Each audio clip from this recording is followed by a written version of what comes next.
نحمده ونصلي ونسلم على حبيبه الكريم أما بعد فأعوذ بالله من الشيطان الرجيم بسم الله الرحمن الرحيم إن الذين قالوا ربنا الله ثم استقاموا تتنزل عليهم الملائكة صدق الله العظيم وصدق رسوله النبي الأمين الكريم ونحن على ذلك لمن الشاهدين والشاكرين والحمد لله رب العالمين. سامعین باوقار، رفیقان گرامی قدر، السلام علیکم ورحمۃ اللہ تعالی وبرکاتہ. آئیے ہم اور آپ سب سے پہلے مصطفیٰ جان رحمت، سرور کائنات، فخر موجودات، سید عالم، نور مجسم صلی اللہ علیہ وآلہ وسلم کی بارگاہ قدس میں درود و سلام کا نذرانِ عقیدت پیش کریں اور پڑھیں. اللہم صلی علی سیدنا و مولانا محمد معدن الجود والکرم و آلہ الکرام اجمعین. آج ہم اور آپ عالم اسلام کی اس عبقری شخصیت کی بارگاہ میں خراج عقیدت پیش کر رہے ہیں جس کے فضل و کمال، حکمت و دانائی، طہارت و پاکیزگی، زہد و تقوی، احقاق حق، ابطال باطل، تسلق فی الدین اور استقامت علی الحق کی شہادت پورا عالم اسلام دے رہا ہے، جسے ہم اور آپ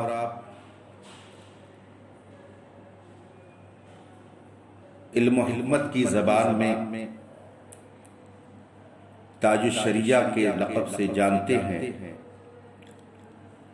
اور اپنی عام بول چال میں حضور ازہری میاں کہتے ہیں، جس نے اپنے کردار و عمل سے قرون اولیٰ کے مسلمانوں کی یاد دلا دی اور دین کی عملی تصویر پیش کر کے دنیا کو یہ دکھا دیا کہ آج بھی اگر کوئی مصطفیٰ جان رحمت صلی اللہ علیہ وسلم کے لائے ہوئے سچے دین پر مکمل عمل کر لے تو دنیا اس کے قدموں میں آ سکتی ہے. جس نے صرف بر صغیر ہی نہیں بلکہ پوری دنیا کو اپنے کردار سے اور اپنی پاکیزہ گفتگو سے اور اتباع شریعت سے ایسا متاثر کیا کہ جس خطے میں آپ تشریف لے گئے وہاں کے ارباب علم و دانش، اصحاب فضل و کمال، اہل ثروت، دانشوران قوم و ملت، غرض کی عوام و خواص پر ایسا بہتر نقش چھوڑا کہ وہ اپنی زندگی میں کبھی آپ کی یاد کو نہیں بھلا سکتے. اور وہ یہ کہتے ہوئے دکھائی دیتے ہیں کہ ان کا سایہ تجلی، ان کا نقش پا چراغ، وہ جدھر گزرے ادھر ہی روشنی ہوتی گئی. ان کی خدمات کا دائرہ نوع در نوع ہے، ان کی ہمہ جہت شخصیت کے تعارف کے لیے دفتر کے دفتر درکار ہیں۔ آج ان کا یوم وصال ہے۔ پوری دنیا نے ان کے وصال کا غم محسوس کیا اور ان کے ہجر و فراق میں لوگوں نے جس قدر آنسو بہائے، میں نے اپنی مختصر سی زندگی میں کسی کی یاد میں لوگوں کی آنکھوں سے اس قدر آنسو بہتے ہوئے نہیں دیکھا۔ وہ کیا گئے کہ جانے گلستان چلی گئی۔ ان کا غم صدیوں اہل ایمان کو رلاتا رہے گا۔ ان کا جانا ایک صدی کا خاتمہ ہے۔ ان کا دنیا سے رخصت ہونا عالم اسلام کے لیے سب سے بڑا غم تھا، اس لیے کہ انہوں نے اپنی زندگی پیارے آقا صلی اللہ علیہ وسلم کے دین کی حمایت اور اس کی نشر و اشاعت میں صرف زبان ہی سے نہیں صرف فرمائی، بلکہ عملی طور پر خود بھی اسلام کے اصول اور قوانین پر اس طرح سے عمل کیا کہ دنیا آج یہ کہہ رہی ہے اور برملا اس بات کا اعتراف کر رہی ہے، متقی بن کر دکھائے اس زمانے میں کوئی ایک میرے تاج الشریعہ کا تقوی چھوڑ کر۔ حضور تاج الشریعہ علیہ رحمت و رضوان کے زندگی کے ایک پہلو پر دو چند منٹ میں آپ سے مخاطب ہونے کی جرات کر رہا ہوں، مگر آئیے ایک بار اور درود پاک کا ورد کریں۔ اللہم صلی علی سیدنا و مولانا محمد معدن الجود والکرم و آلہ الکرام اجمعین۔ حضور تاج الشریعہ کی استقامت دینی اور آپ کا دینی تسلق کیسا تھا،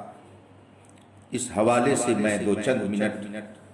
آپ کے سامنے کچھ عرض کرتا ہوں۔ استقامت کا مطلب ہوتا ہے کسی کام اور کسی بات پر صحیح ڈھنگ سے قائم رہنا۔ استقامت علی الدین کا مطلب ہوا دین پر صحیح ڈھنگ سے قائم رہنا۔ ہزار مشکلات آئیں، مصائب و آلام آئیں، مخالفتوں کے طوفان آئیں، مگر دین اور شریعت پر اس طرح آدمی قائم رہے کہ اس کے پائے ثبات میں ذرا بھی لغزش نہ آنے پائے، تو یہ کہا جائے گا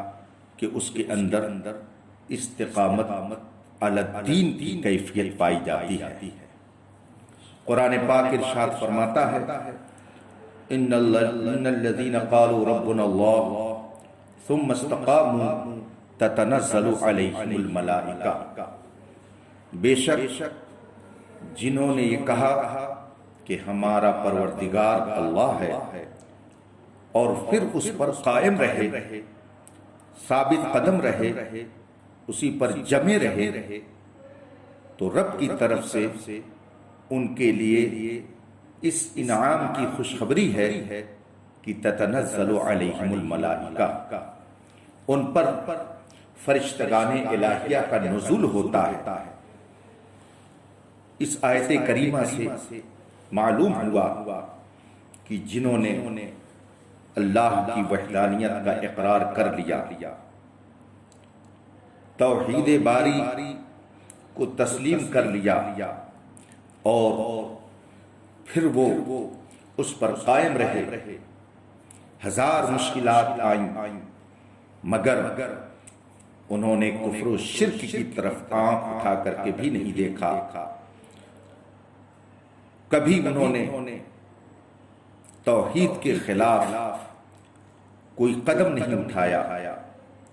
ایمان کے خلاف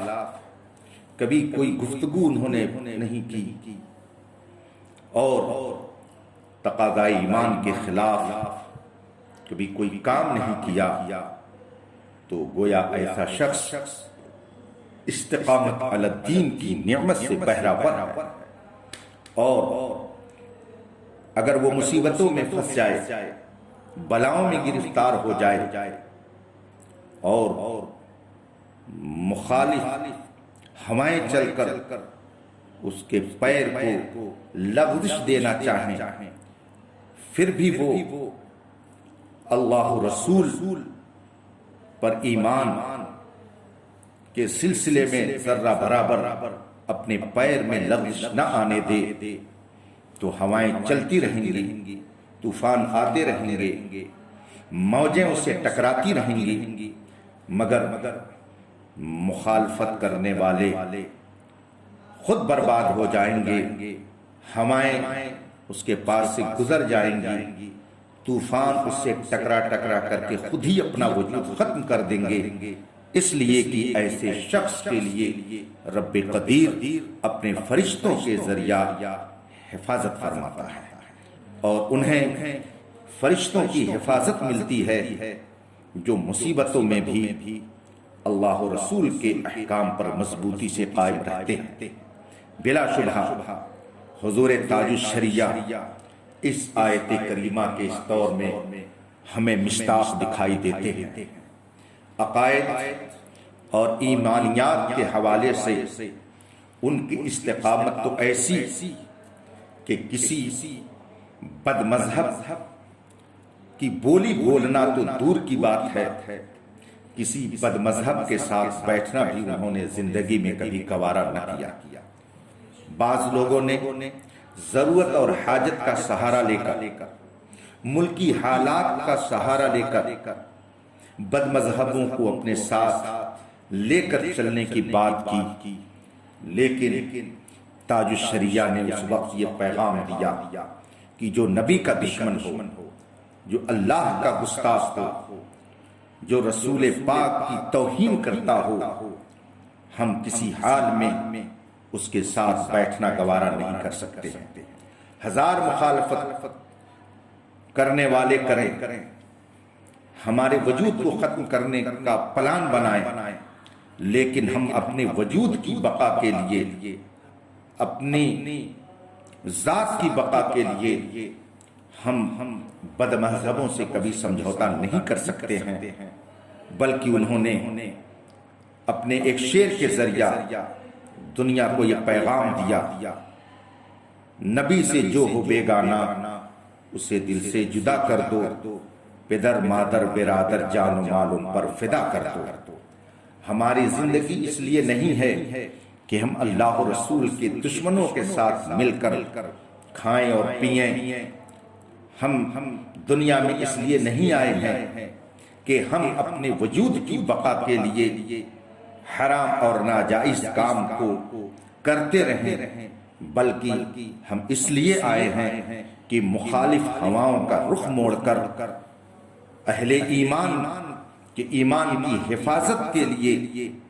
قدم آگے بڑھائیں اور لوگوں کو یہ پیغام دیں، زندگی یہ نہیں ہے کسی کے لیے، زندگی یہ نہیں ہے کسی کے لیے، جینا مرنا ہے سب کچھ نبی کے لیے. حضور تاج الشریعہ علیہ رحمت و رضوان نے جب بد مذہبوں کے ساتھ ملنے جلنے اور ان کے ساتھ مل کر اتحاد کی پینگیں بڑھانے والوں کو تنبیہ فرمائی، اور انہوں نے آپ پر جب تان و تشنیع کے تیر برسائے تو آپ نے کتاب و سنت کی روشنی میں ان تک حق بات تو پہنچا دی، مگر کبھی آپ نے ان کے درپے آزار ہو کر ان کو ذلیل نہیں کرنا چاہا، بلکہ حکم شرع زندگی کے آخری لمحے تک بتاتے رہے، اور جو لوگ کفر و شرک کی آلودگی میں پڑ گئے ان کی فہمائش فرمائی، ان کو تنبیہ فرمائی، لیکن اگر انہوں نے راہ حق کو قبول نہیں کیا اور شریعت مطہرہ کے احکام کو انہوں نے تسلیم نہیں کیا، تو وہ خواہ کسی بڑے سے بڑے ادارے کے مفتی کی بات ہو یا کسی عظیم سے عظیم ادارے کے مقتدا اور پیشوا کی بات ہو، بڑے سے بڑے خطیب اور مقرر کی بات ہو، مبلغ کی بات ہو، آپ نے کسی کی کوئی پرواہ نہ کی، اور جو حکم شریعت تھا آپ نے بلا خوف لومۃ لائم اسے بیان فرمایا۔ مخالفین نے نہ جانے کیسے کیسے جملے آپ کے لیے استعمال فرمائے، مگر مصطفیٰ جان رحمت کے دین کا سچا سپاہی، شریعت مطہرہ کا وہ سفیر، مصطفیٰ جان رحمت صلی اللہ علیہ وسلم کے ارشادات کو قوم تک پہنچاتا رہا اور لوگوں کو پیارے آقا کے دین کی رہنمائی کرتا رہا۔ اسی طریقے سے بعض لوگوں نے جب یہ بکھیڑا کھڑا کیا کہ عقائد میں کوئی سمجھوتا نہیں، فروعی معاملات میں ہم دوسروں کی اتباع کر سکتے ہیں، اس میں اختلاف کی گنجائش ہے، تو حضور تاج الشریعہ نے اس فکری آزادی کو محسوس کر لیا، اور پھر آپ نے اس طرف توجہ فرمائی، اور جو لوگ اصولیات اور فروعیات میں فرق کر کے اباحت پسند بننا چاہتے تھے، اور انہوں نے جا و بیجا حاجت اور ابتلاء عام کا سہارا لے کر نہ جانے کتنی ناجائز چیزوں کو جائز کرنا چاہا، تو حضور تاج الشریعہ نے ایسا علمی انداز اختیار فرمایا اور ایسے لوگوں کے لیے وہ رہنما اصول بخشے کہ لوگوں نے یہ محسوس کر لیا اور انہیں یقین ہو گیا کہ حق و صداقت کا پرچم کسی اور کے ہاتھ میں نہیں، حضور تاج الشریعہ ہی کے ہاتھ میں، اور حق کا علم بردار اس زمانے میں اگر کوئی ہمیں دکھ رہا ہے تو وہ حضور تاج الشریعہ کی ذات ہے۔ آپ نے احکام شریعت سے ذرا بھی انحراف گوارا نہیں کیا،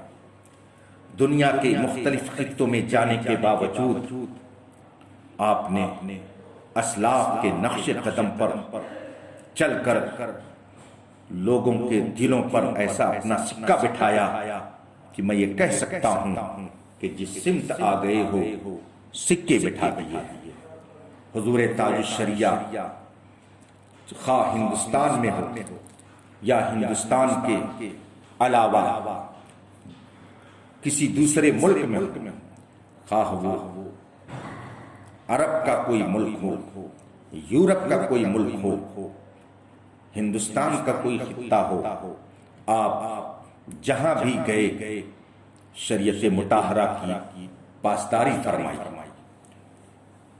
بہت سے ایسے مسائل کہ آج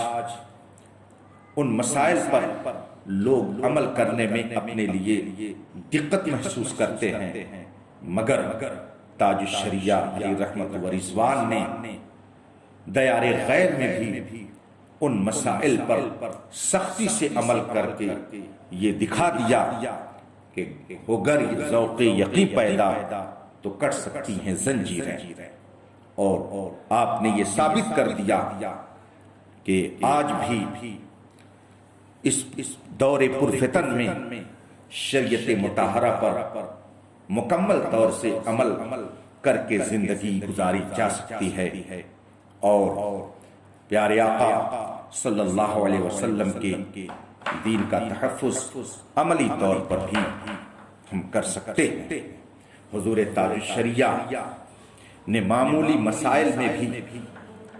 فقہ حنفی کی ایسی رعایت فرمائی کہ شاید ہی کچھ ایسی شخصیتیں دنیا کے پردے پر اس وقت آپ کو مل سکیں جو اس درجہ محتاط واقع ہوں۔ دنیا کے کسی خطے میں جانے کے باوجود، کسی مسجد میں پہنچنے کے باوجود یہ کہ ہم اپنے مشائخ کے فتوے پر عمل کریں گے، ہمارے بزرگوں کا جو طریقہ ہے ہم اس پر چلیں گے۔ اگر سرکار مفتی اعظم ہند رضی اللہ تبارک و تعالی عنہ نے کتاب و سنت اور کتب فقہ کی روشنی میں یہ تحریر فرما دیا کہ مائک پر نماز ناجائز ہے، تو حضور تاج الشریعہ کی پوری زندگی اس فتوے پر اس طرح سے عمل پیرا رہی کہ دنیا کے جس خطے میں گئے آپ نے بغیر مائک ہی نماز ادا فرمائی۔ اگر بات آ گئی تصویر کشی کی تو آج کی بے راہ دنیا میں بہت کم ایسے لوگ ہوں گے جو حضور تاج الشریعہ کی زندگی کے معیار پر اپنے آپ کو اتار سکتے ہوں۔ زمانہ جانتا ہے، دنیا اس بات کی شاہد ہے کہ آپ ان مسائل میں بھی اپنے اسلاف کے نقش قدم پر اتنی مضبوطی سے قائم رہے کہ مخالفتوں کا طوفان آیا مگر آپ کے پائے استقلال میں ذرہ برابر لغزش نہیں آئی۔ غرضے کی ایمانیات کے معاملات ہوں یا مسائل شرعیہ فرعیہ کے معاملات ہوں، حضور تاج الشریعہ نے اسلاف کے نقش قدم پر چل کے یہ دکھا دیا کہ تیرے غلاموں کا نقش قدم ہے راہ خدا، وہ کیا بہک سکے جو یہ سراغ لے کے چلے۔ جو لوگ مخالفت کرتے تھے حضور تاج الشریعہ کے اس دنیا سے جانے کے بعد، انہیں بھی اعتراف کرنا پڑا کہ آج دنیا میں کوئی ایسی شخصیت نہیں رہ گئی جسے ہم تاج الشریعہ کا بدل قرار دے سکیں۔ علم و عمل اور کردار و گفتار کی پاکیزگی کا ایسا شفاف آئینہ ہمیں دنیا میں کہیں اور اس وقت نہیں دکھ رہا ہے۔ یہ وہ لوگ کہہ رہے تھے جو حضور تاج الشریعہ کی ظاہری حیات مبارکہ میں ان سے اختلاف رکھتے تھے۔ اس کا مطلب یہ ہے کہ حضور تاج الشریعہ کی استقامت اللہ رسول کی بارگاہ میں اس طرح سے مقبول تھی کہ اس کا اعتراف غیروں کو بھی کرنا پڑا، اور آج پوری دنیا یہ کہہ رہی ہے اختر قادری خلد میں چل دیا، خلد واہ ہے ہر ایک قادری کے لیے۔ ہمیں افسوس ہے کہ آج اس مبارک موقع پر ہم اپنے مرشد، اپنے شیخ، اپنے آقائے نعمت کی بارگاہ میں پہنچ کر حاضری کا شرف نہیں حاصل کر پا رہے ہیں، اور شہر بریلی شریف کی پر حکمت، پر نور، پر محبت فضاؤں میں سانسیں گزارنے کا موقع نہیں پا رہے ہیں۔ ملکی حالات اور کورونا کی بنا پر وہاں پہنچنا ہمارے لیے دشوار ہے، لیکن ہم یہ جانتے ہیں کہ یہ ہمارے لیے دشوار ہے وہاں پہنچنا، مگر ان کے لیے رب کے کرم سے یہ دشوار نہیں ہے کہ وہ اپنے عاشقوں کے گھر پہنچ جائیں، اپنے عاشقوں کے دل میں پہنچ جائیں اور ان پر اپنے فیض و برکات کی وہ بارش کر دیں۔ اللہ کے ولیوں کے لیے یہ کچھ بعید نہیں ہے۔ بلا شبہ حضور تاج الشریعہ استقامت علی الدین کی اس دور میں اعلیٰ مثال تھے، اور دینی استقامت کے حوالے سے انہیں کوہ ہمالیہ کہا جائے تو بجا ہے۔ ان کی فیض و برکات سے آج پوری دنیا مالا مال ہو رہی ہے۔ میں شہزادے حضور تاج الشریعہ مخدوم گرامی حضرت علامہ مولانا الحاج الشاہ محمد اسجد رضا صاحب قبلہ قادری دامت برکاتہ العالیہ قاضی القضات فی ہند کی بارگاہ میں اپنا یہ عریضہ پیش کر رہا ہوں کہ اس وقت میں اپنی والدہ